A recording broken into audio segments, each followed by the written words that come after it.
June 25th, 1975. As India slept, a decision was taken that would change the Indian democracy forever. Newspapers won't print the next morning, and political opponents would vanish overnight. And this period is simply remembered as the period of emergency. The months leading up to emergency were tense. The economy was struggling, and there were protests all across the nation against corruption and rising prices.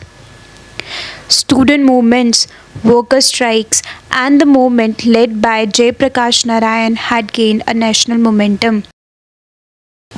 On 12th of June 1975, the Allahabad High Court found Prime Minister Indira Gandhi guilty of electoral misconduct.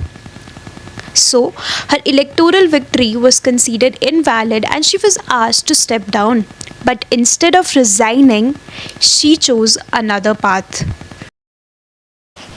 Late night, 25th of June 1975, on advice of Prime Minister Indira Gandhi, the President Fakhruddin Ali Ahmed signed the proclamation of emergency under Article 352, citing internal disturbances. As the order came into play, the democracy of India was placed on pause.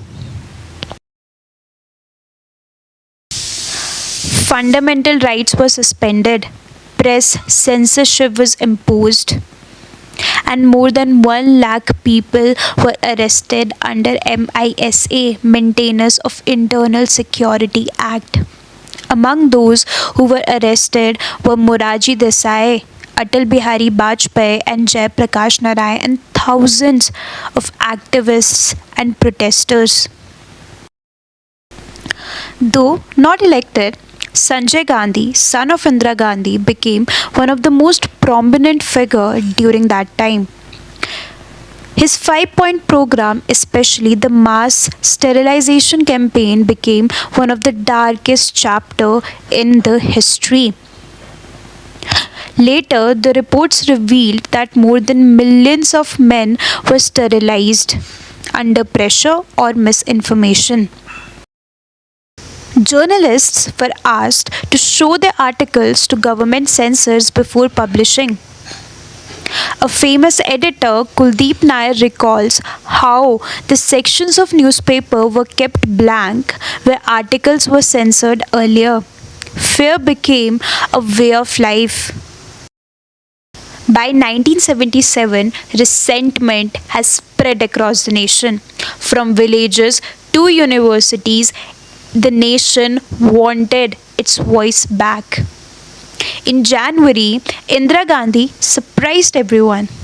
She dissolved the parliament and declared elections. Against all expectations, people voted against Congress, and Janata Party formed the first non-Congress party in India's history. Indira Gandhi lost her own constituency battle. The emergency finally ended officially on 21st of March 1977, and then India started breathing again. The emergency remains a reminder that democracy is delicate, that a single signature can silence billion voices, and the greatest strength of nation is its freedom to speak.